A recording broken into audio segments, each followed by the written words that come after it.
Okay, so I think Michaela had this question up, actually quite a tough question, so definitely a good one to keep in mind.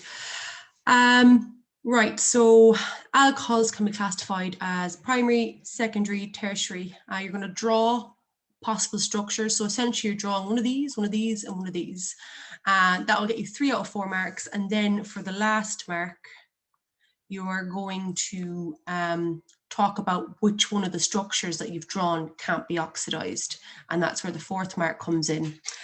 So the way you would always sort of work around these questions and writing isomers and all that different type of stuff is you just kind of talk about what do you know. So this is this is our reference point that we're always going to check back with to make sure whatever structure we draw that it's going to match our molecular formula of C4H8O. So first of all, they're asking you, let's start off with the primary one. And I actually think that the primary one is one of the trickier ones. So what do we know about primary? Well, no matter what we come up with, we know that it's going to be primary, which means that the alcohol group attached to the carbon is only going to be attached to one other carbon, because that's what makes a primary alcohol a primary alcohol. So we're very safe to put the H's there. This is definitely going to be part of the structure.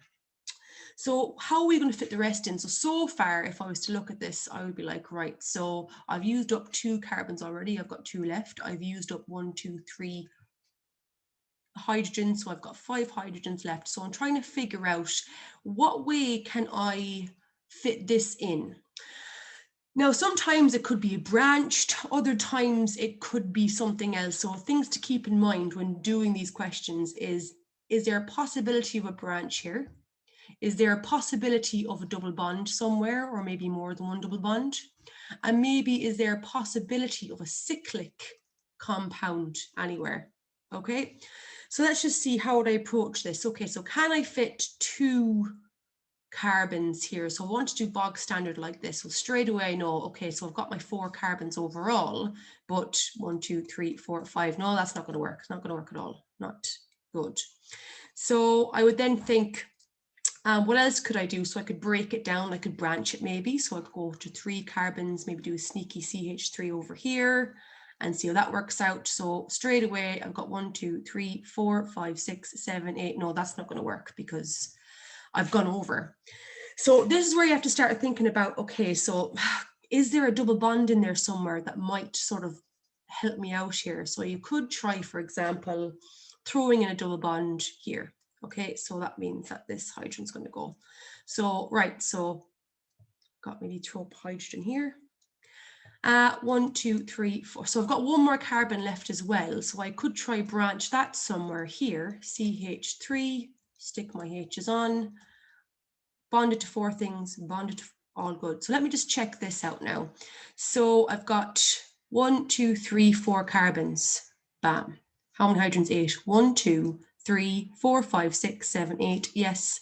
And 1 oxygen. So that's my primary structure done and dusted. Okay. Now the next one is the secondary structure. And no matter what I do know is that in a secondary structure, my alcohol group is going to be attached to a carbon that will be attached to 2 other carbons, because that's what makes a secondary alcohol a secondary alcohol. So this is a very safe starting point right now, because that's what I know. So back to the reference point. I've got 1, 2, 3. So I've got 1 carbon to fit in here somewhere. And I've got, so it's 1, 2. So I've got 1 carbon and 6 hydrogens to try and arrange here. How can I like fit this in? So let's see if I can branch it. So this is just one of those things that takes time to get used to. So straight away, 1, 2, 3, 4, 5, 6, 7. No, that's not going to work, because straight away I see I'm going to go over. So now I'm going to talk about, well, it might be branch, but I wonder, is there a double bond we can fit in somewhere that will make life a little bit easier for us? So I can't fit one in around here because carbon needs to be bonded to 4 other carbons. So essentially I've got 1 carbon left. I wonder if I could stick this on using a double bond to see if that would help me out a bit. So let's try that. So either way, it doesn't matter which carbon, try this. So I've got my 4 carbons, and I've got my oxygen in there, everything's good. Now let's see, this way, can I fit in 6 hydrogens? So I've got this carbon here, so this can be bonded to 2 other hydrogens. This carbon can get 1 other. So 1, 2, 3, 4, 5, 6, 7, 8. Okay, so nothing to do with cyclic there. So let me just double check all of this. 1, 2, 3, 4 carbons. Oop. Hydrogens, 1, 2, 3, 4, 5, 6, 7, 8. Excellent. And 1 oxygen. So that's my secondary structure here. Again, you can come up with a few more. This is the one that my instinct went with. Now, lastly, we're going to do the tertiary carbon. So the tertiary carbon, tertiary alcohol. So no matter what, my starting point would have to be that this alcohol will be bonded to a carbon, bonded to 3 other carbons. Okay. So essentially, I've used my 4 carbons up already. So I've got no carbons left. My oxygen is taken up. And essentially, I'm trying to think, how can I fit 7 hydrogens around the structure? And no matter what I do, whether I put a double bond in, I can never actually fit 7 carbons around that will satisfy this structure. So the branching is not going to work because I've used up my carbons. The double bonding isn't going to work because I'm always going to be a little bit over or under. So I need to start thinking about cyclic compounds here, okay? So essentially I can take these 3 carbons.